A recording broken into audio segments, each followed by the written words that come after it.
बड़ी न्यूज़ चल रही है कि अब नवरात्रा शुरू होने वाले हैं हिंदुओं के। तो वो चाह रहे हैं कि मुस्लिम लोग जो हैं वो मीट की दुकानें बंद रखें 9 दिनों के दौरान। अभी रमज़ान चल रहे थे तो कल उसका आखिरी शुक्रवार था रमज़ान का। और वो चाह रहे थे कि भाई मस्जिद में उतनी जगह नहीं होती है, जनसंख्या ज़्यादा है, तो सड़कों पे भी नमाज अदा करने का की परमिशन होनी चाहिए। तो इस तरह की अलग अलग धर्म के लोगों की अलग अलग समस्याएं हैं जो उनको अपना जीवन यापन करने के लिए या त्योहार इत्यादि में उन्हें अपने मनमाना मनमाना जगह नहीं मिलती, मनमाना तरीका नहीं मिलता कि वो अपने मनमाने ढंग से अपने जिस तरीके से वो चाहते हैं तो वो अपने त्योहार को मना पाएँ। अब ये एक समस्या है और सरकार को बड़ी दुविधा रहती है इसमें कि अब क्या करे। अगर वो हिंदुओं का साथ देती है तो मुसलमानों की वोट चली जाएंगी, मुसलमानों का साथ देती है तो हिंदुओं की वोट चली जाएंगी। और इसमें हिंदू मुसलमानों की वोट चली जाएंगी मतलब जो इन आधारों पे वोट करते हैं, थोड़ा कट्टरपंथी लोग हैं जो इन आधारों पे वोट करते हैं। बाकी आधारों पे ज़्यादा उनका ध्यान नहीं रहता कि बेरोजगारी है, गरीबी है, और दूसरे अपराध हैं, बहुत सारी चीज़ है। ये उनके फर्स्ट प्रेफरेंस नहीं होते, पहले आधार नहीं होते कि भाई इन आधारों से हम वोट करेंगे, इसको कर लो यार जैसे तैसे करना है टाइप का। क्योंकि इनमें समस्याएं होती हैं। अब जैसे 9 दिन अगर जिन लोगों का मीट का व्यापार है, मीट की दुकान चलाते हैं और उन्हीं से उनका घर चलता है, अब 9 दिन अगर वो ये सब नहीं करेंगे तो उनका घर कहाँ से चलेगा? उनके यहाँ जो नौकर काम करते हैं उनका घर कहाँ से चलेगा? है ना, ये सवाल खड़ा होता है। वैसे ही शराब बंद करने की भी बात हो रही है कि भी शराब बंद करें, तो शराब से संबंधित जिन जिन के कारोबार हैं, जिन जिन की जॉब है, वो उनका 9 दिन तो फिर खराब हो जाएगा। कहने का मतलब उनके लिए तो ये नरक जैसे हो जाएंगे। जो हैंड टू माउथ लोग हैं, जो 8-10 हज़ार मुश्किल से महीने का कमाते हैं, उनका क्या होगा? उनकी ये जुगाड़ कौन करेगा टाइप का। और मुस्लिम लोग जो भाई उससे सड़क पे नमाज पढ़नी है तो सड़क में जो और लोगों को दिक्कत होती है उसका क्या होगा? लाउड स्पीकर जो चलते हैं उससे जो दिक्कतें होती हैं अड़ोस पड़ोस में लोगों को, उनका क्या होगा? है ना, ऐसी बहुत सारी समस्याएं हैं कि जो अलग अलग धर्म और उनकी अलग अलग परंपरा, संस्कृति जो एक दूसरे को परेशान करती है या एक दूसरे के एंटी पड़ती है, तो इसका क्या किया जाए? क्योंकि जब जब भी ये तीज त्योहार आते हैं तब तब जो है इनके लिए ये समस्या होती है। कई कई बार तो लड़ाइयाँ हो जाती हैं, बलवे हो जाते हैं, क्योंकि एक अकेला आदमी तो कहीं नहीं जाए लड़ने, लेकिन जब भीड़ खड़ी हो जाती है तो लड़ाई बहुत आसानी से हो जाती है। तो इस सब की जो ये परेशानी है, इसका क्या कोई समाधान है या भविष्य में कभी कोई समाधान हो सकता है क्या? ये सवाल खड़ा होता है, या ये ऐसे ही चलता रहेगा कि जब भी हिंदू या मुस्लिमों के त्योहार आएंगे और हमेशा प्रशासन एक अलर्ट मोड में रहेगा कि कहीं कोई बलवा ना हो जाए, कहीं कोई बड़ा कांड ना हो जाए, कहीं कोई लोग एक दूसरे के ऊपर हमला ना कर दें और एक दूसरे की भावनाओं को न भड़का दें और एक दूसरे की भावनाओं को आहत ना कर दें। तो ये जो समस्या की बात रहती है, इसका क्या कोई कभी समाधान होगा? तो संपूर्ण समाधान में इसका समाधान ढूंढा गया है। जो संपूर्ण समाधान मैंने पुस्तक लिखी है, और संपूर्ण समाधान बोले तो भविष्य की एक ऐसी नई व्यवस्था की प्रस्तावना है, प्रपोजल है ये पूरी दुनिया के लोगों के लिए कि यदि आप इस व्यवस्था को ले आओगे तो उससे जितनी भी तरह की समस्याएं हैं दुनिया में वो पैदा ही होनी बंद हो जाए। तो उन सभी में से हर एक समस्या को ले लेके मैं उसे समझाने का प्रयास कर रहा हूँ कि कैसे इस समस्या का वहाँ समाधान है और ये समस्या वहाँ पैदा ही नहीं होगी लोगों को। तो जैसे उदाहरण के लिए ये एक समस्या ली कि अलग अलग धर्म के लोगों के अलग अलग रीति रिवाज होते हैं, और कई बार रीति रिवाज ऐसे होते हैं कि वो एक धर्म के रीति रिवाज दूसरे के धर्म के एंटी होते हैं, उल्टे होते हैं, मतलब वो उन्हें पसंद नहीं होते। तो इसके लिए संपूर्ण समाधान व्यवस्था में वहाँ नगरीय व्यवस्था है। वहाँ ऐसे करके नहीं है कि एक गांव यहाँ बसा, एक गांव वहाँ बसा, या जो मर्जी जिसकी जहाँ दिल हुआ वहाँ जाके बस गया, ऐसे करके नहीं है। वहाँ एक नगरीय व्यवस्था है और वहाँ एक ही जैसे समान सुख सुविधाओं वाले नगर हैं। वहाँ उदाहरण के लिए वहाँ एक नगर की जो जनसंख्या है वो 20 लाख है ना, मान के चलें, थोड़ी बहुत ऊपर नीचे हो सकती है। तो 20 लाख का एक आंकड़ा समझ के चले, तो 20 लाख के आंकड़े से लगभग भारत में 140 करोड़ की जनसंख्या है। तो इस 1 करोड़ जनसंख्या 5 नगर में आ जाएगी। इस हिसाब से 140 करोड़ आप लगा लो, 140 करोड़ में 5 की आप गुणा कर लेंगे तो कितना हो जाएगा, 7, 7.5, 8 ऐसा करके पहुंचेगा। तो माने 700-800 नगर में ये जनसंख्या सेट हो जाएगी।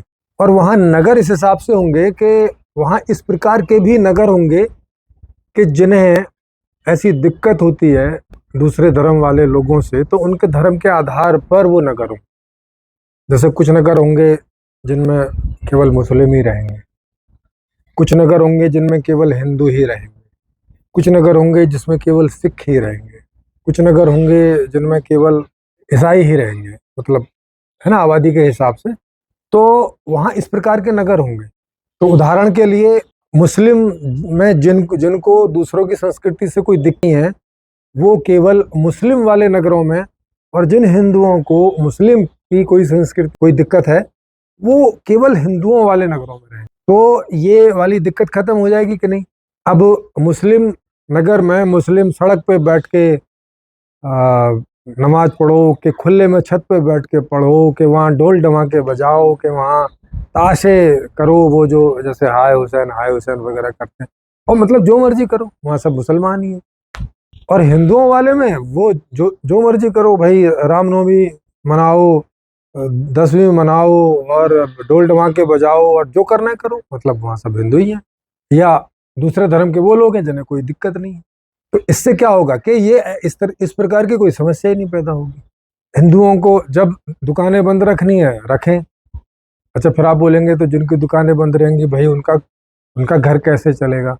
तो वहाँ एक ऐसी व्यवस्था है कि वहाँ सबका घर सिस्टम से चलता है। आपकी दुकान हो नहीं हो, आपका पास रोजगार हो नहीं हो, है ना, वहाँ कोई अमीरी गरीबी जैसा है नहीं, वहाँ करेंसी सिस्टम नहीं है। संपूर्ण समाधान व्यवस्था में वहाँ हर एक व्यक्ति काम करता हो नहीं करता हो, है ना, वो सब सिस्टम से उन्हें जो चाहिए वो मांग करते रहेंगे और मिलता रहेगा। तो या तो सिस्टम उन्हें उन 9 दिन में कहीं और काम पे लगाएगा, और या वो एज ए छुट्टी उनकी हो जाएगी, है ना, साल में जैसे छुट्टियां होती है ना, तो एज ए छुट्टी हो जाएगी और सुख सुविधाएं सब मिलती रहेंगी, उसमें कोई प्रॉब्लम आएगी नहीं। तो किन्हीं को अपनी दुकान बंद करने का, और अपनी से मतलब वो उसकी नहीं, बस दुकान होगी और वो काम कर रहा होगा वहाँ, तो अगर वहाँ उस नगर के आधे से अधिक लोग ऐसा तय करते हैं कि इन दिनों में शराब मांस बंद रहेगा, या शराब और मांस हमेशा बंद रहेगा, माने ये उस नगर के लोग जो तय करें मेजोरिटी से। मान लिया कोई नगर वाले बोलते हैं कि नहीं हमारे नगर में शराब नहीं होगी, तो वहाँ शराब बंद हो जाएगी, और ऐसे लोग जो शराब पीते होंगे उन्हें ऐसे नगर में शिफ्ट कर दिया जाएगा कि जहाँ शराब पे प्रतिबंध नहीं होगा। इस तरह का वहाँ सिस्टम है। और हिंदुओं में भी 2-3 तरह के नगर हो सकते हैं। ऐसे नगर जहाँ पे भाई मीट की कोई प्रॉब्लम नहीं है, शराब की कोई प्रॉब्लम नहीं है, लोग खा लेते पी लेते हैं। ऐसे जो बिल्कुल स्ट्रिक्ट हैं, भाई बिल्कुल हम नहीं चाहते कि हमारे घर में या हमारे आसपास कोई मांस खाए, शराब पिए, या हमारे आसपास हमारी गलियों में कोई पड़ा हो शराब पी के, तो उनको ऐसा ऐसा दिखेगा ही नहीं।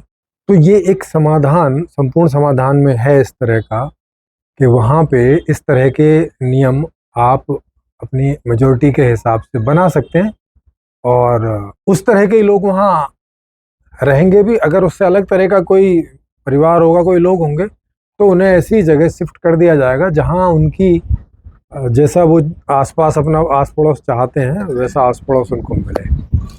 तो कितना आसान हो जाएगा, फिर ये झंझट नहीं होगा जैसे अभी हो रहा है कि या तो उन लोगों को उस परेशानी को सहना पड़ता है, और चाहे वो मुस्लिम हों चाहे हिंदू हों, उनको सहना पड़ता है कि उनके घर के आगे से या उनके मोहल्ले में भाई कुछ ऐसा हो रहा है जो जैसे वो पसंद नहीं करते, क्योंकि ऐसा हो सकता है एक धर्म के लोग दूसरे धर्म को पसंद करें, इसकी संभावना बहुत कम है, क्योंकि अगर पसंद करते तो फिर वो तो उसी धर्म को अपना लेते, है ना।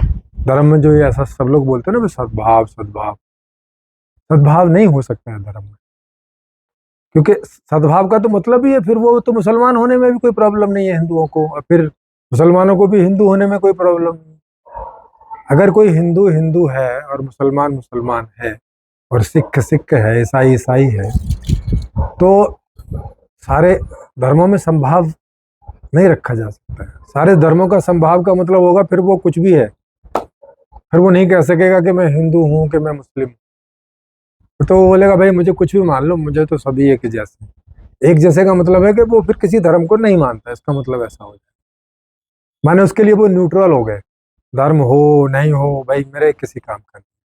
तो वहां ऐसे भी नगर होंगे जो नास्तिकों के लिए नगर होंगे, जो कोई धर्म को नहीं मानते भाई, समझ रहे हो।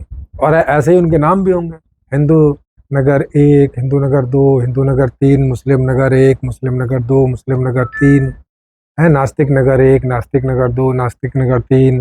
हिंदू में भी हिंदू शराबी नगर 1, हिंदू बिना शराबी नगर 1, समझ रहे हो। मतलब आपको जैसा माहौल चाहिए अपने आसपास, क्योंकि उसका भी फर्क पड़ता है आदमी के जीवन में, है ना। इसको हम केवल घर तक नहीं सीमित रख सकते कि भी चलो मैं शाकाहारी आदमी हूँ, मैं अपने घर में नहीं खाता, मेरे घर में कोई नहीं खाता, लेकिन अब मेरे आसपास मांसाहारी लोग हैं और वो वहाँ पे खाते हैं, और उसकी जो गंध वगैरह आती है या हम उन्हें खाता देखते हैं या बनता हुआ देखते हैं तो हमें खराब लगता है। कोई शाकाहारी आदमी होगा तो उसको खराब ही लगेगा ना। कोई बहुत शोर नहीं सुनना चाहता होगा तो उसको शोर लगेगा, क्योंकि अब धार्मिक लोग अपने पर्वों पे और उस पर खूब शोर मचाते हैं। तो वहाँ ऐसे विभिन्न प्रकार के नगर होंगे, समझ रहे हो, विभिन्न धर्मों के। और विभिन्न धर्मों में भी अलग अलग, जैसे मुसलमानों में हो सकते हैं शिया अलग और सुन्नी अलग, उनके भी कुछ ऐसी चीजें हो सकती हैं कि वो एक दूसरे को देख के राजी नहीं है। तो भैया मुसलमानों में भी ये नगर शियाओं का और ये नगर सुन्नियों का, जनसंख्या के आधार से, क्योंकि एक नगर में तो 20 लाख लोग ये रखने, किन्हीं को भी रख लो ऐसे करके। ऐसे क्रिश्चियनों में भी जितने संप्रदाय होंगे उतने तरह के नगर, और हर नगर में सारी सुख सुविधाएं होंगी, तो किसी भी सुख सुविधा के लिए एक नगर वाले को किसी और नगर में जाने की जरूरत नहीं, कभी जाने की जरूरत नहीं। तो वो हमेशा एक अपने ऐसे चारों तरफ के माहौल में बना रह सकता है जैसे माहौल में वो रहना चाहता है नहीं। कितना आसान सा उपाय है। और सबके घर की जिम्मेवारी, सबकी आर्थिक जिम्मेवारी, सब कुछ वो व्यवस्था की है। और ये एक वैश्विक व्यवस्था है जो पहले किसी देश में आएगी, मान लिया पहले भारत में आएगी, फिर भारत में आने के साथ ही एक विश्व सरकार बना दी जाएगी जिसमें और जो दूसरे लोग हैं वो जुड़ते चले जाएंगे, और फिर ये व्यवस्था वहाँ भी आती चली जाएगी। और उन देशों के बीच में जो आपके बॉर्डर वगैरह है वो सब समाप्त हो जाएंगे, वीज़ा वगैरह सब समाप्त हो जाएगा। भारत सभी के लिए अपना वीज़ा फ्री कर देगा, ऐसे ही कि यहाँ आओ और यहाँ पे अपनी मुद्रा वगैरह देखिए, क्योंकि उनके यहाँ तो मुद्रा चल रही होगी, तो सरकार से कार्ड मिलेगा, जब तक आपको यहाँ रहना है वो कार्ड से आपके पैसे कटते रहेंगे। और इस तरह की ये एक वैश्विक व्यवस्था है बिना करेंसी वाली, आप सोचिए। और इस व्यवस्था के अंतर्गत जितने भी लोग होंगे उनमें से 25 से 50 साल के अंतर्गत ही लोगों को एक 4 से 5 घंटे की जॉब करना अनिवार्य होगा। वो अपने से चुनेगा तो वो वाली जॉब उसको अधिकतम चांस है कि मिल जाएगा, नहीं तो व्यवस्था उसे कोई जॉब दे देगा अगर वो नहीं चुन पाता है, या नहीं ऐसी कोई जॉब हो पाती है कि उसकी इच्छा की हो, तो उसकी इच्छा से मिलती जुलती निकटतम कोई जॉब उसके पास रहेगी। 4 से 5 घंटे उसे वो जॉब करनी है और उसे सारी फैसिलिटी सब मिलती रहेंगी। बाकी 25 से पहले सबको फैसिलिटी सारी यूं ही ऐसे ही अवेलेबल रहेंगी, और 50 साल की उम्र के बाद भी सारी फैसिलिटी ऐसे ही अवेलेबल रहेंगी। तो वहाँ ना कोई पेंशन का चक्कर है, ना कोई, मतलब आप जितनी भी समस्याएं दिमाग में सोच सकते हो जो जिनका समाधान किसी व्यवस्था के द्वारा संभव है, वो यहाँ पे सारी समस्याओं का समाधान इसमें है। और इस तरह का समाधान है कि समस्या पैदा ही नहीं हो। ऐसा नहीं कि समस्या पैदा होती रहेगी और फिर उसे सुलझाते रहेंगे, नहीं पैदा ही नहीं होगी। आप देख सकते हैं कि अलग अलग धर्म के लोग अलग अलग नगर में रहेंगे, किसी एक सुख सुविधा के लिए दूसरे नगर जाने की जरूरत नहीं है। तो आप सोच सकते हो कि वो उन्हें अपना जैसा माहौल चाहिए वैसे माहौल में रहेंगे, कभी उन्हें दिक्कत ही नहीं आएगी, कभी हिंदू मुस्लिमों का झगड़ा ही नहीं होगा, कभी एक धर्म और दूसरे धर्म के लोगों का झगड़ा ही नहीं होगा। वहाँ जो नगरवासी हैं उन्हें अपने नगर में जो सुख सुविधा रखनी है नहीं रखनी है ये वो आपस में तय कर सकते हैं। जिस तरह का वो तय करेंगे उसी तरह की वहाँ व्यवस्था जो विश्व सरकार है वो करती रहेगी। चोरी चकारी झूठ मूठ ये तो सब ऐसे ही खत्म हो जाएगा।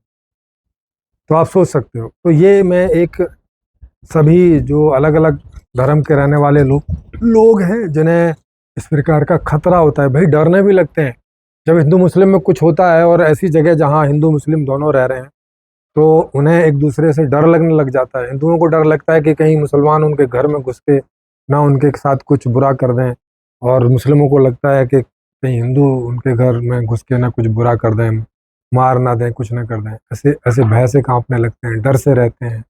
ऐसे माहौल में कहाँ अच्छा लगता है। समझ रहे? तो आप ऐसे नगर में रहेंगे या रह पाएंगे जिस तरह के माहौल में आप रहना चाहते हैं। इसमें और भी बहुत सारी हैं, मैं एक एक समस्याओं को उठा के जो जो जब जब समाज में उठती रहेगी उस आधार से मैं संपूर्ण समाधान की इस प्रस्तावना को आपके सामने प्रस्तावित रखता रहूँगा, जिससे कि आपको इसको समझने में आसानी हो। और अगर आपको अच्छा लगे कि ऐसा समाधान आपको चाहिए तो आप इसको लाइक कीजिएगा, नए हैं तो सब्सक्राइब कीजिएगा, और इसे अधिक से अधिक शेयर कीजिएगा ताकि लोगों के पास ये समाधान पहुँचे। तो फिर कुछ साल बाद लोगों से हम पूछ सकें कि भाई इस तरह का समाधान चाहिए कि नहीं, भविष्य की ऐसी नई व्यवस्था चाहिए कि नहीं, ताकि अगर आधे से अधिक लोग तैयार हों तो इस व्यवस्था को लाने का प्रयास फिर किया जाए।